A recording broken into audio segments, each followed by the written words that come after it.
Alright, so now I just banged on the outside wall. You can hear the fans on. It's actually heating up in here. We can feel it. I measure the voltage across the same 2 points again. Do it like this, keep it on there. 3 hands.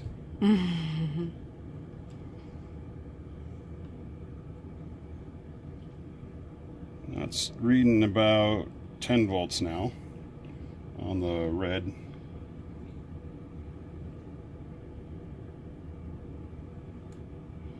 And millivolts on the gray, or on the yellow.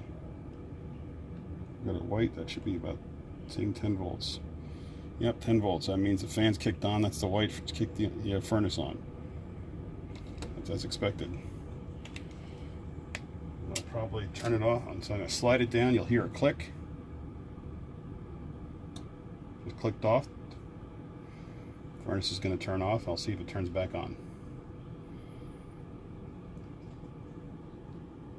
Let me pause it.